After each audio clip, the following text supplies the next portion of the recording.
Another big series for the Philadelphia 76ers. Two huge series, 2-game series, mini-series for the Sixers. And they split with the Raptors. What will they do with the Cleveland Cavaliers? Welcome to the PHLY Sixers pregame show live from the Xfinity Lounge. Along with Rich, I'm Devon.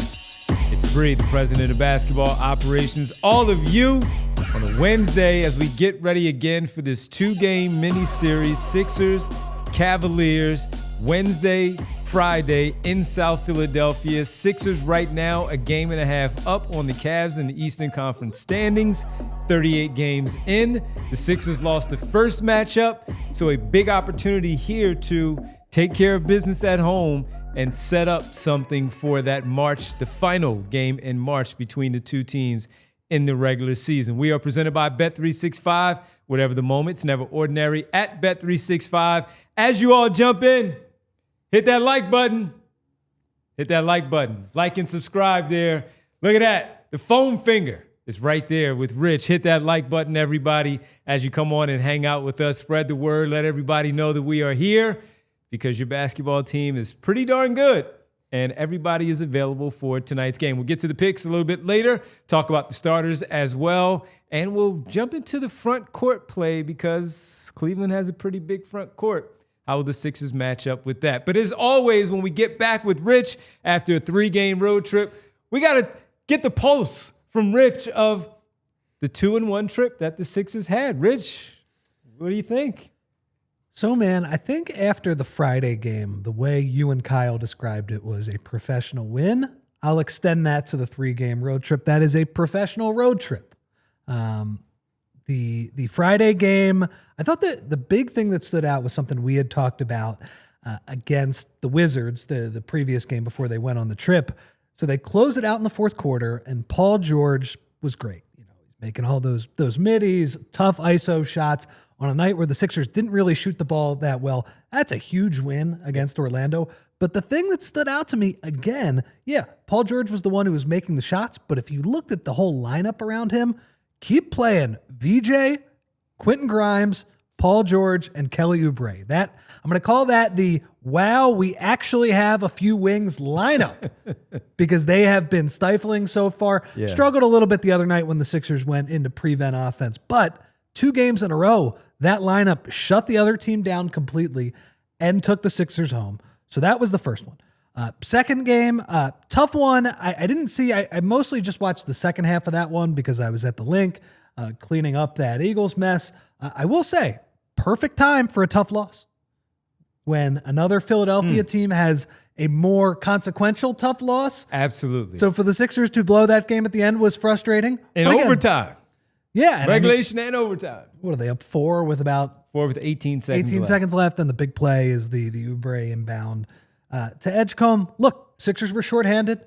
We know this is how they are going to play back-to-backs where, okay, Joel Embiid and Paul George, who are playing a lot, we're going to get to Joel, loving what I'm seeing from him right now. He's still not going to play back-to-backs, though. So you're only going to put him. We saw that with Toronto. You're only going to see them on one half of it. Gave themselves a chance, lost, okay. Frustrating loss for sure. Very frustrating day of Philadelphia sports on Sunday, but really nice bounce back on Monday. And if you and I were talking about this series, the little 2-game set before, I would have said, get a split, 2 games against Toronto. They're a top 4 team in the East so far. Get one of the 2 games and then get out of there. That's perfectly fine season management. And they did. The other night, man, I was blown away by the shot making in the first half. I mean, again, a very a wild game in that they score 80 in the first half. Well, they score 35 in the second half. So the second half was pretty ugly. But yeah. I was just blown away by how well they executed on the offensive end. It always feels like Tyrese Maxey haunts the Toronto Raptors. It feels like all of those Raptors fans, they're seeing Tyrese Maxey in their nightmare. Like he's going to put up 35, 40 points on them. And he's taking over the Joel role, but Joel was still there to haunt the Toronto Raptors as well. For sure. The other thing that I thought was pretty interesting, I talked about the wing lineup. The most interesting thing I saw from that game schematically, and it's something we saw against Orlando as well, they're having VJ Edgecombe bring the ball up a little bit more. Again, that's something we saw a little bit earlier in the season. I feel like they got away from it a little bit, but we're seeing them not only bringing the ball up on those backup lineups, but they're having Tyrese Maxey off the ball, where they have VJ initiating the action. And it's an interesting look, right? Because usually VJ will run a pick and roll or a dribble handoff with Joel. But the fun thing about it is that Tyrese is now the failsafe, right? Like where after you've run some action and the defense is shifted and moving, then you get Joel Tyrese at the end of the shot clock. I think that's pretty dangerous. As we saw, like the Toronto Raptors, sticking to Joel Embiid and playing drop coverage, good luck, because Tyrese Maxey is going to be wide open for threes, and we know that he's going to be able to make those shots as well. And then the last thing I would say from the road trip, man, you guys touched on it in the postgame the other night. I was genuinely moved by the Kyle Lowry thing. I thought that was really cool. It felt like we were on the other side of when Chase and Jimmy came back as Dodgers, actually playing for their, well, I guess Jimmy's from Oakland, but Chase playing for his hometown team and then coming back to Philadelphia. And even as the Phillies were losing those games, people going nuts for them. It was awesome. It was really cool to see the Sixers. They went prevent offense in the second half, but to at least keep the lead enough that Kyle Lowry gets in the game. It's funny. I was comparing Nick Nurse to Dan Devine at the end of Rudy, not wanting to put Rudy in the game or whatever, but he found a way to get Kyle Lowry in the game. So overall, really good road trip. No, really good road trip, man. 2-1 on that trip where you looked at Orlando and the Toronto Raptors and you figured, you know what, you got to take care of business. Drop one, you drop one. You get greedy when you see how you lost that second one, but hey, maybe game 3, backs against the wall for the Toronto Raptors. They play a little bit differently, and that it ultimately turns into a loss. But credit to the Sixers for handling their business. Professional road trip, as Rich talked about. But right now, we have another professional trip, which is the Sixers and the Cleveland Cavaliers. As I said at the top, 1.5 lead for the Sixers over the Cavs in the Eastern Conference standings. Sixers right now behind the Raptors in 5th. Cleveland Cavaliers right on the outside looking in the play-in at the moment. But as we know, things can flip pretty quickly. When you have a 2-game series, you lose both of these. Cleveland's now in front of the Sixers. So when you look at this one, man, this is also important. And we'll talk about the front court when we get back after our break. But just your initial thoughts of the importance of this series, or maybe you don't look at it as that. The Sixers lost by 11 the first time Cleveland and the Sixers matched up. Sixers were in Cleveland, lose that game by double digits, and these two here for the Sixers. And then the Sixers play the Cleveland Cavaliers in March in Cleveland to either even up the series, take a 3-1 lead, or sweep the Sixers altogether. We'll see. I think this one is also important, especially with you starting 9 of 10 at home over the next 2 weeks. For sure. And I mean, I think we've had a stretch of games here where you start with Orlando, then you go with Toronto, and now you have 2 against Cleveland, where you're playing the teams right around you. That's the 4-7 in the Eastern Conference.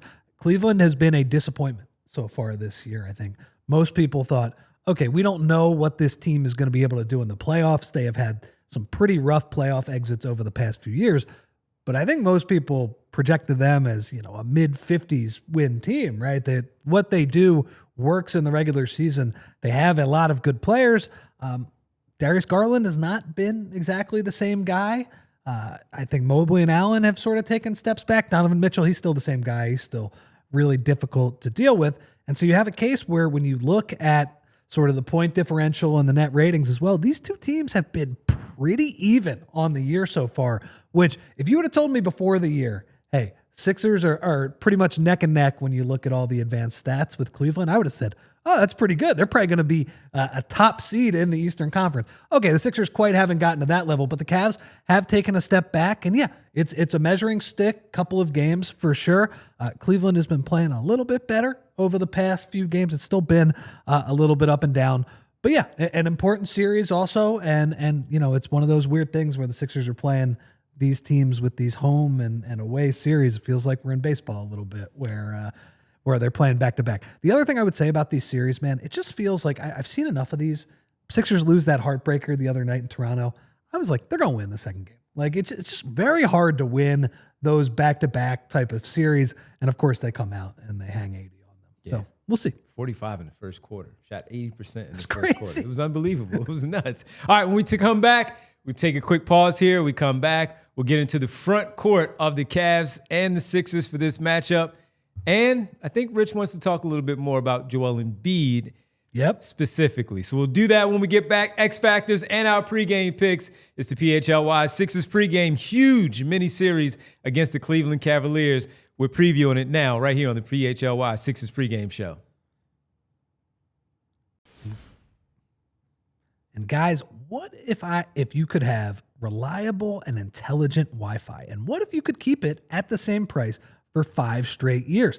That is the Xfinity 5-year price guarantee. Imagine Wi-Fi that makes everything in your home work together, that finds and fixes problems before you even notice them, like super intelligent Wi-Fi with the 6th Sense, and that lets you stream the game even when the rest of your family is online. You got all these devices, Xfinity, all of those devices working in perfect harmony for 5 whole years. And here's the best part. No annual contracts, no hidden fees, and Xfinity's best equipment is included. Take it from me, a lot can change in 5 years. Championships are won, records are broken, dreams grow bigger, but your Wi-Fi, it should stay reliable and the price should stay put. So lock in your price and unlock the possibilities with Xfinity. Learn more at Xfinity.com. Xfinity, imagine that. Select plans apply, restrictions apply.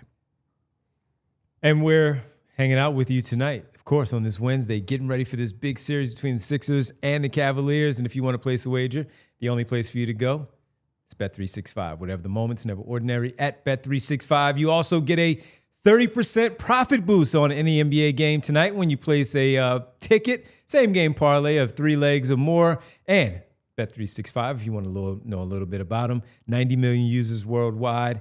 Early payout offers in the NBA and the NHL, and they have over 780,000 live events each year. So if you're on the go, you're on the move, you want to check in, you're at work, and you want to check in with the game, you already placed a wager over, like over $1, pretty nice, decent wager, respectable wager. You can finish watching the game right there at Bet365. New customers, if you want to get in on the action, right now, you get $200 in bonus bets when you sign up. That's win or lose. Make sure when you sign up, you use PHLY365 as your sign-in code and deposit $10, place a bet for $5, and you get $200 deposited to your account, win or lose at Bet365. Bonus bets can be used on spreads, totals, player props, futures, and more. Futures with the NFL and all the stuff going on right now. Maybe the Sixers to win the Eastern Conference. I don't know. It's all right there for you. Must be 21 plus, physically located in Pennsylvania. If you or someone you know has a gambling problem and wants help, call 1-800-GAMBLER.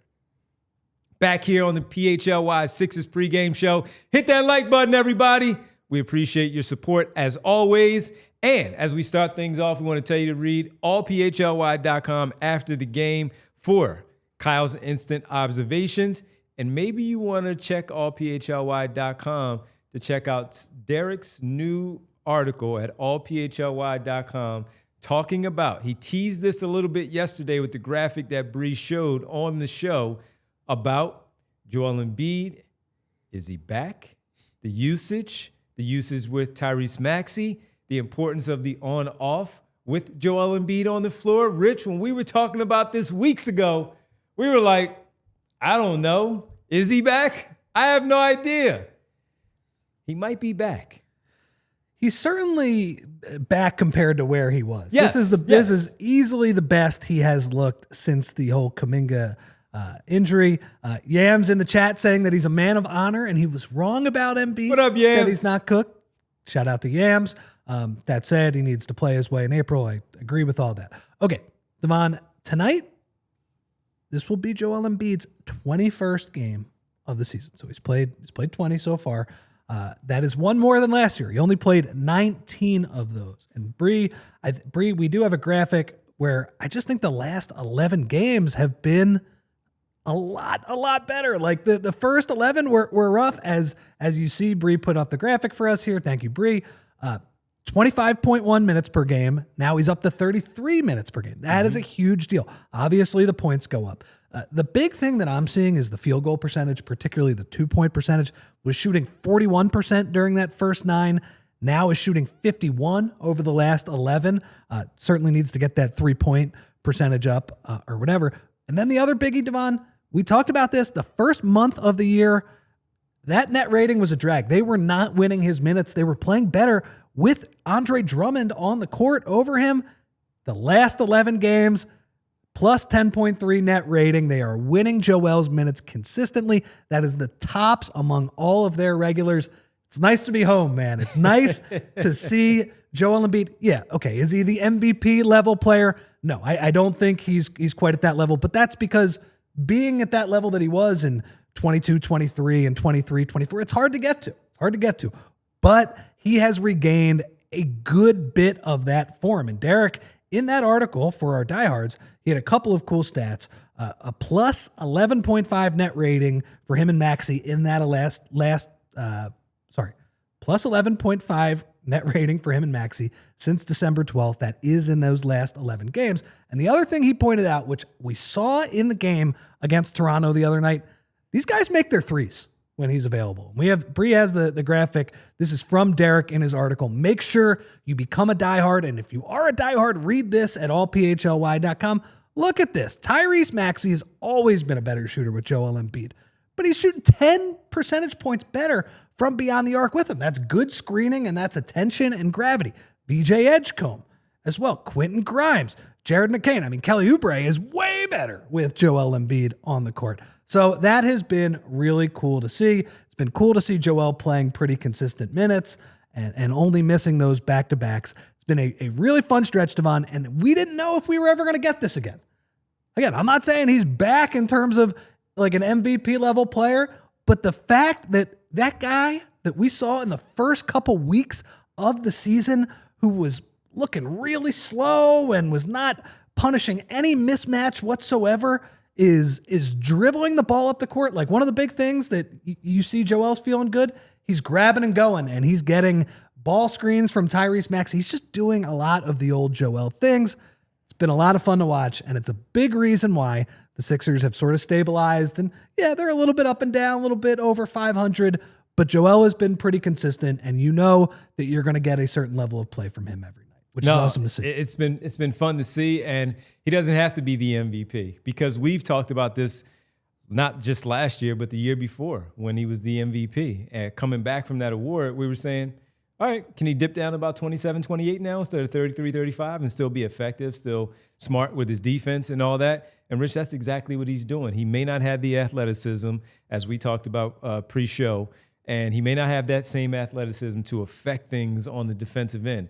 But when there are those times where he decides to, I'm going to jump this, I'm going to challenge this, and all of that, it changes the shot that the opponent is trying to take in the paint. And look, the numbers are still ridiculously high for points in the paint scoring. But if you look at that first game with Joel Embiid out against the Toronto Raptors versus that second game where the points in the paint, you could see the difference of when it's Bona and Drummond as your two-man 5 unit versus Joel Embiid as your starter getting 33 minutes there and what he is able to do. So this two-way impact is still there. He is now a turnstile in a certain sense on the defensive end. But again, when it matters, we saw him challenging plays there in that fourth quarter. The game got close. Nick Nurse had to put him in when he thought he could sit him for the remainder of the night. And he is just too important. So to see what he's doing, missing a stretch of 11 games, coming back to play the next 7 of 8 basketball games for his basketball team. And Richie's also playing over 30 minutes a night now. We're no longer talking about, can he play 20? Can he play 25? Can Nick Nurse extend that to 27 because they are a crunch time team and they're always in these contests? Now he's going well beyond that and playing into the mid and sometimes high 30s because of what they need from him down the stretch. He is part of that 5-man closing unit that you discussed with the wings. He's out there. It's no longer those other players. So to see that and to see him just constantly being available versus what we talked about earlier in the year of, yes, we still do check the injury report throughout the day just to check and make sure what new thing is going to pop up. Why is he still questionable? What time is he going to be pushed to probable? And then as we know before the game starts, he's now listed as available. All of those things are still there. But going into the day of what game day is, I feel more and more comfortable about Yeah, he's playing tonight. I'm not worried. I don't care what the injury report says. He's not missing this game. And that's a good feeling when it comes to him. And then the production backs it up. For sure. And look, a lot of modern NBA offense is playing through your big guy, not even in terms of scoring, but getting him the ball at the top of the key.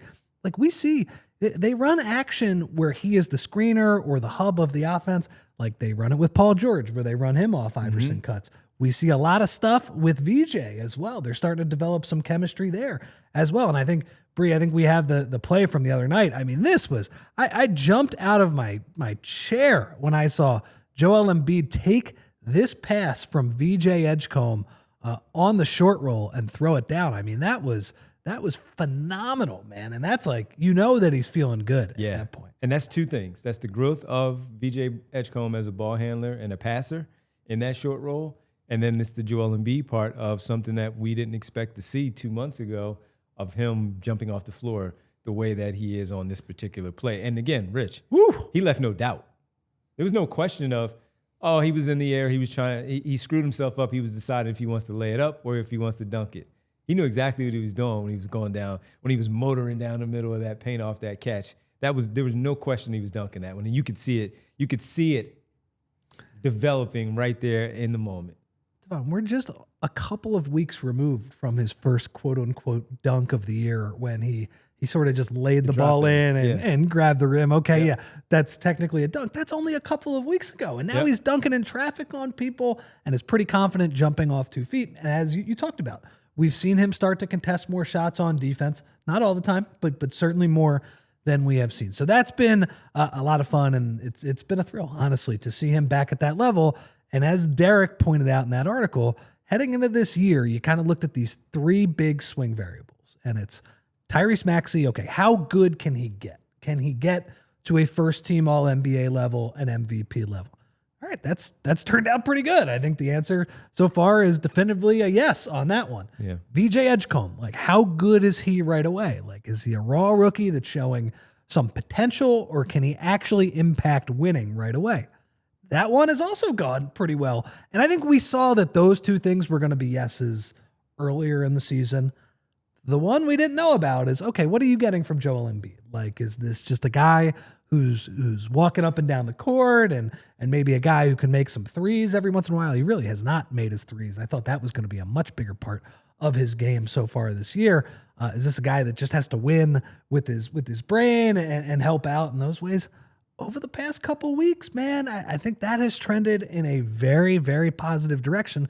And when you have all 3 of those things work out, then things start to get interesting. Hey, I am Mr.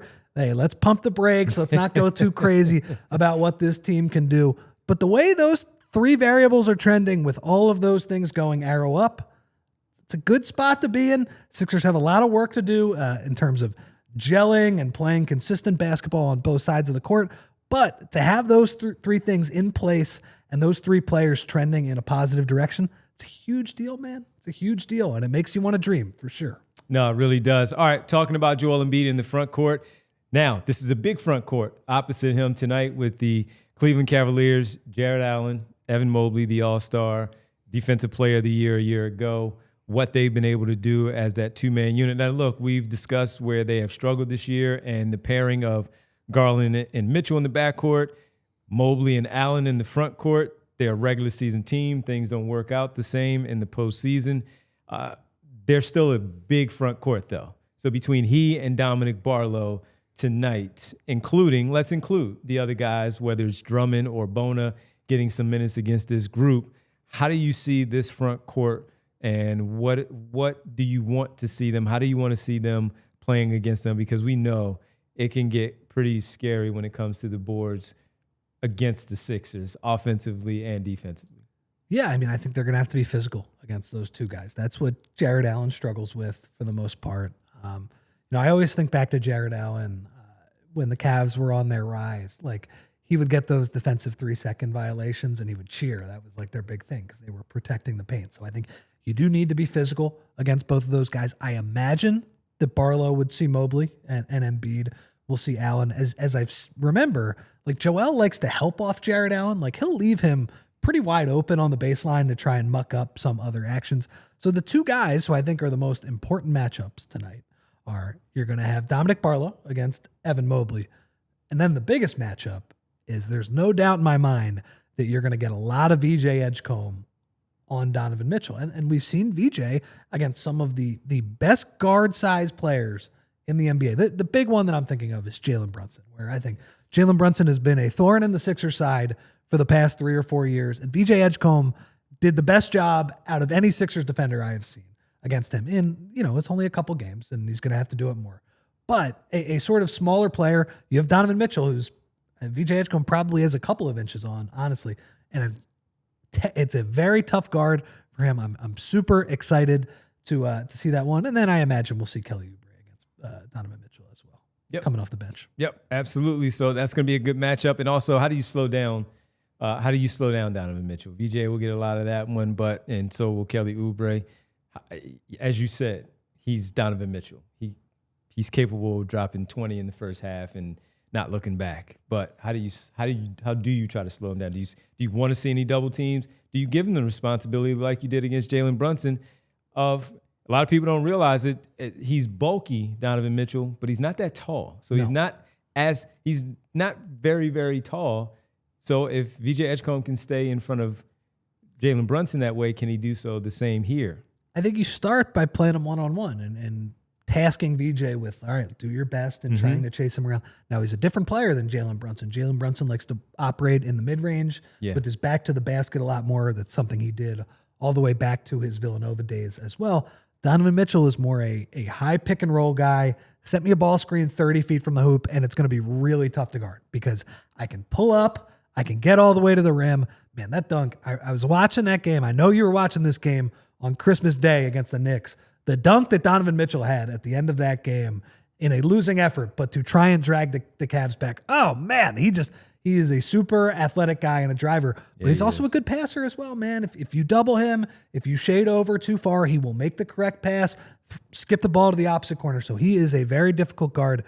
But with what VJ Edgecombe has done on the defensive end, and because VJ, where I think he has struggled more is against size on that end of the court. I think Mitchell is a decent, at least size matchup for him. I'm excited to see him with this challenge. It's going to be difficult. Like if Donovan Mitchell goes out and drops 30, number one, Sixers can still win the game, and I'm not going to think poorly of VJ. But let's see VJ against a guy who is a first-team All-NBA caliber player. And the other thing I would say too, I mentioned Oubre, but like throw Oubre and throw Grimes at him as well, right? You have extra bodies, you have guys who can guard on the perimeter. Like it just doesn't have to be VJ.